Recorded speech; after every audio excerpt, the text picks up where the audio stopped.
네, 32장 이어서 살펴보도록 하겠습니다. 32장의 문단은 이렇게 구성되어 있어요. 예, 여기도 실수했네요. 32장입니다. 32장 전체는 크게 두 가지의 내용인데요. 하나님께서 때가 되면 의로운 통치를 하실 것이고 그 결과가 어떻게 나올 것인가 라고 하는 문제를 이야기해 주고, 그리고 난 다음에 이것을 하고 난 다음에는 이건 먼 미래에 있을 것인데, 그러나 그 전에 해야 될 일은 뭐냐면 하나님이 일단 심판하시고 심판 이후에 구원을 가져다 줄 거다라고 이야기를 하는 겁니다. 그래서 문단이 논리적으로 어떻게 흐름을 갈 있냐면 1절부터 8절은 먼 미래에 하나님이 구원을 할 거야 라고 이야기해 놓고 난 다음에, 그런데 그 전에 현재 심판이 먼저라는 거죠. 구원을 전에 심판한다는 말은 이 심판이 정화의 심판이다라고 하는 것을 우리에게 언급해주고 있고요. 이 심판이 끝나고 나면 심판에 남은 사람들을 통해서 심판은 모든 끝나는 것이 아니라 깨끗하게 하는 것이고, 그래서 하나님의 개입으로 구원이 있을 거다라고 하는 것을 이야기해 줍니다.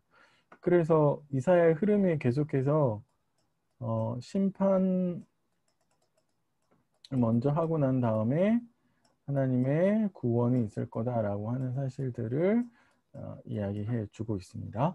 그래서 이런 문단의 흐름이 있다라고 하는 것을 기억해 두시고 문단을 보았으면 좋을 것 같고요. 자, 먼저 처음에 1절부터 8절까지는 의로운 통치가 있을 거고 그 결과가 뭐냐라고 하는 것을 우리에게 이야기해 주는데요.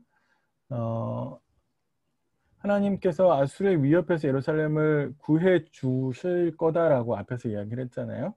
근데 하나님께서 이스라엘을, 유다를 구원해 주는 것에서 끝나는 것이 아니라 하나님은 계획은 의로운 통치를 실현하시는 데까지 가고 싶으신 거죠. 그래서 의로운 통치, 그러니까 하나님은 원래 출애굽기에서 출애굽할 때 이스라엘 백성들에게 말씀하셨던 거룩한 나라, 제사장 나라를 만들고 싶으신 게 하나님 계획이잖아요. 그래서 하나님께서 하나님의 뜻을 쫓은 왕과 방백들을 세워서 정의와 공의로 통치하게 하실 거다라고 넘어가는 겁니다. 문단이. 그러니까 31장에서 32장으로 문맥의 연결이 이렇게 된다라고 하는 것들을 좀 기억하시면 좋을 것 같아요. 그래서 1절과 2절을 보시면 구원시대 이후에는 심판 이후에 구원시대가 오면 하나님의 구원이 일어나면 공의와 정의가 실현될 건데 그 실현되는 모습을 이렇게 설명한다는 거죠. 정말로 하나님 말을 안 들었던 왕은 공의로, 자기 이속만 챙겼던 방백들도 정의로 다스릴 건데 이 사람들이 위협 앞에서 백성들을 보호하는 사람이 될 거라는 거예요. 그래서 백성들의 피난처가 되고 메마른 땅에서는 시냇물이 되고 사막에서 큰 바위 그늘이 될 건데, 이 모든 걸 한마디로 말하면 악한 세력으로부터 백성의 안전과 평안을 지키는 사람들이 될 거다라고 이제 이야기를 해주고 있습니다. 그러니까 하나님의 구원이 시작되면 사실 이거는 그 전에 구원 시대 전에 하나님의 심판이 임하게 될 때에 이 왕과 방백들의 모습과는 정반대의 모습을 보여주고 있는 거거든요. 그래서 정반대의 모습을 보이고 있는 정의와 공의의 통치를 했을 때 어떤 결과가 일어날 거냐라고 하면, 한마디로 말하면 무지와 불순종이 극복하게 될 거다라고 이제 이야기를 해주고 있습니다. 그래서 사실은 그 이전의 사람들은 못 봤잖아요.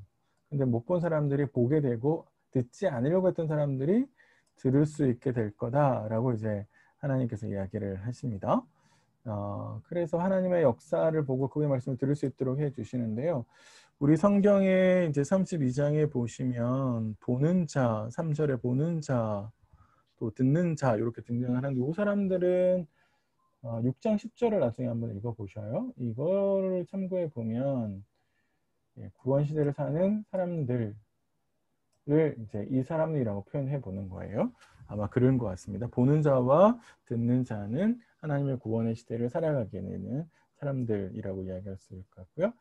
더 나아가서 하나님께서 뭘 해주시냐면 이런 의로운 통치를 했을 때 마음이 깨달음이 있고 혀가 민첩해진다라고 하는 겁니다. 조급한 자의 마음이 깨달음을 얻어요. 그러니까 이 깨달음이라고 하는 것은 결국에 뭐냐면 여호와를 아는 지식. 호세아 말씀에 의하면 여호와를 아는 지식이 없어서 망한다라고 이야기를 했잖아요. 그리고 실제로 유다가 망하는 것은 뭐 북이스라엘도 마찬가지지만 하나님이 누구신지 그분이 어떤 분인지 알지 못했기 때문에 망하는 거거든요.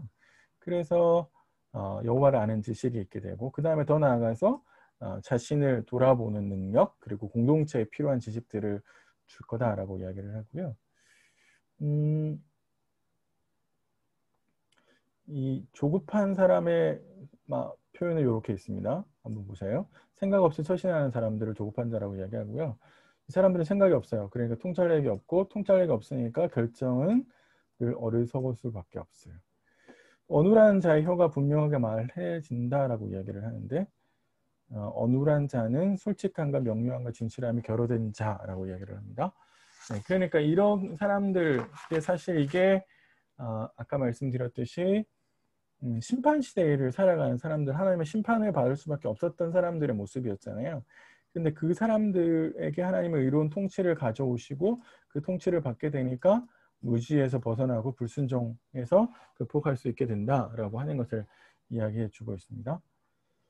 더 나아가서 그런 통치의 결과로 또 어떤 일이 나냐면 과거의 일이 반복되지 않는다라고 했는데 옛날에는 어리석은 자가 고귀한 자로 군림을 했었죠.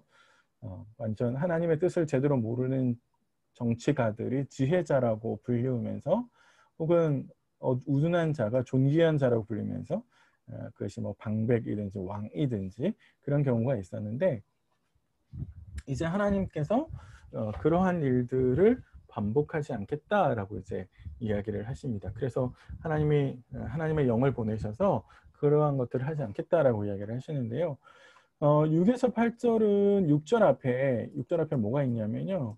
우리 영어로 말하면 포어가 있어요.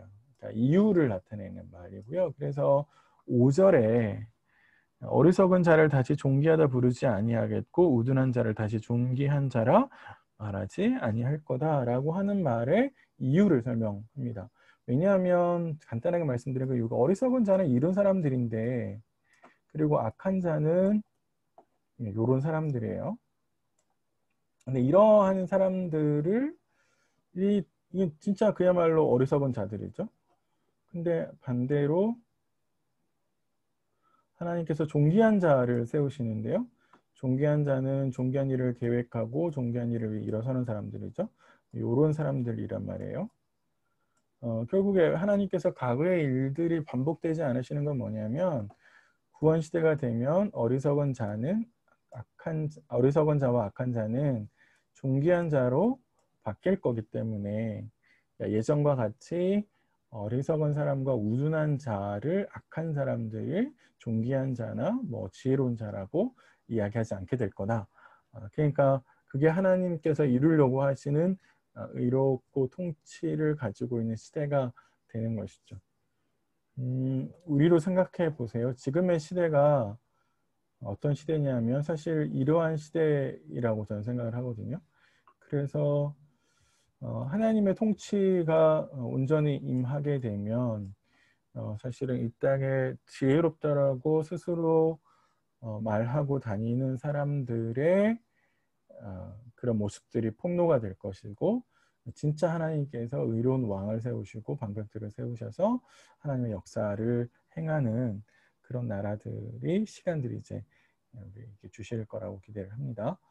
예, 그런데 하나님께서 그렇게 그런 구원의 시대를 주시기 전에 다시 지금 현재는 어떤 일을 해? 그건 우리가 1절부터 8절까지 이야기한 거는 이 단락은 미래에 하나님이 주실 구원인데 그 미래의 구원으로 가기 위해서 오늘 지금 현재는 어떤 일이 있어야 되냐면 죄 지은 예루살렘은 멸망해야 된다라고 하는 것이죠.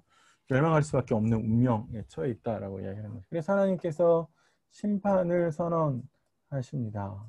그래서 심판을 선언하시는데요. 이 심판을 선언할 때 그 대상자를 굉장히 재밌게 표현했는데 안일한 여인, 염려 없는 딸들 이렇게 표현하거든요. 9절 한번 보세요. 너희 안일한 여인들아 이렇게 표현하죠. 10절에는 너희 염려 없는 여자들아 이렇게 표현을 하고 있는데요. 왜 이거를 표현하는 것처럼 보이냐면 이제 나중에 가면 애국하라라고 이야기를 하고 있고요. 이 사람들에게 애국해라 이렇게 이야기를 하는데 애국을 주로 고대 당시에 여자들이 했거든요. 근데 아마도 이 여자들은 그래서 예루살렘 전체를 대표하는 대표하는 상징들로 아마 쓴 것 같습니다. 예루살렘 지배계층의 여자들은 하나님의 주시는 심판을 깨닫지 못하고 향락을 즐기고 자신의 욕심을 누리는 사람들이었거든요. 근데 이제 지배계층의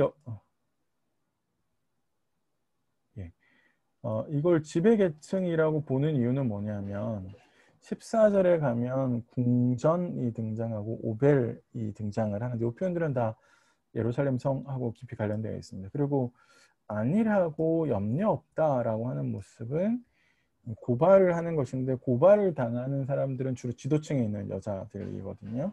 그런 점을 빌어보면 여인은 지배계층의 여인들을 말하는 것 같고 지배계층의 여인들을 말하니까 사실 이거는 거꾸로 또 뒤집으면 그 지배계층에 있는 남편들이나 뭐 아버지나 뭐 이런 사람들을 또 고발하는 것이 되겠죠.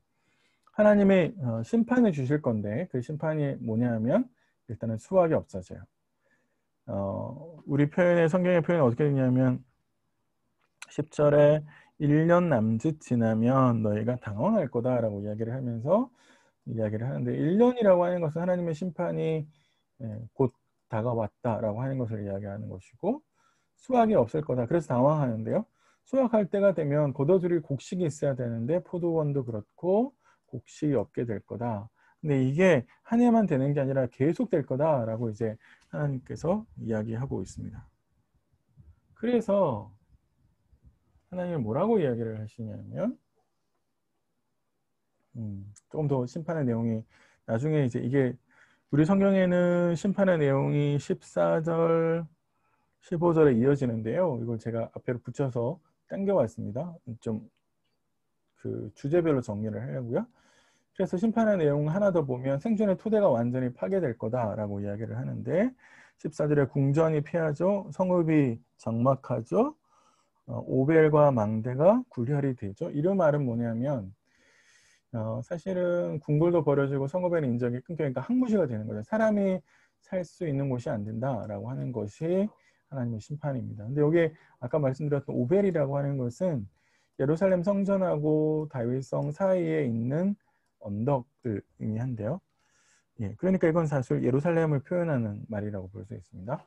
그러니까 이렇게 될 거니까 예루살렘이 멸망 앞에 처해서 망하게 될 거니까 결국에 하라고 시키는 건 뭐냐면 애곡해라라고 이야기를 하죠. 애곡이라고 하는 것은 뭐냐면 죽은 사람을 위해서 애도하는 거거든요. 죽은 사람을 위해서 슬피 우는 것이 애곡인데 그럼 여기서 애곡하라고 하는 명령은 결국에 예루살렘이 망하게 될 거니까 그 망하게 될 것을 상징적으로 이렇게 보여주는 거죠. 그래서 애국 행위를 크게 세 가지라고 이야기하고 있는데 옷을 벗고 몸을 드러내라. 이게 정확하게 어떤 의미인지는 잘 모르겠어요. 이 제의적인 행위를 이야기하는 건지 정확하지 않고요. 배로 허기를 동이는 거나 가슴을 치며 울부짖는 건 다 애도의식입니다. 당시에 썼던 애도의식입니다. 우리랑 비슷한 것 같아요. 예, 그런데 그런 심판이 끝나고 나면 이제 하나님께서 하시는 일이 뭐냐라고 하면 하나님의 구원을 하실 거다라고 이야기를 합니다. 그래서 15절부터 20절까지는 이제 하나님이 구원의 약속을 해주신 건데요. 우리 개역 개정 성경에 16절 앞에 동그라미가 있고 그래서 16절부터 문단이 끊어집니다라고 표시를 했는데 15절부터 끊는 게 좋을 것 같습니다. 자, 보세요. 15절에 하나님께서 마침내 위에서부터 영을 우리에게 부어주시리니 광야가 아름다운 밭이 되며 아름다운 밭을 숲으로 여기게 되리라. 영이라고 하는 말은요. 히브리어 루아인데 이거는 그 의미가 굉장히 다양하게 쓰여요. 그래서 영이라는 말은 원래 뭐 우리 숨 쉬잖아요. 숨이라는 말도 되고 호흡, 바람, 뭐 생명력, 아담을 만드실 때 이렇게 숨을 불어넣으셨다, 이게 생명을 불어넣으셨다 이렇게 되는 거잖아요.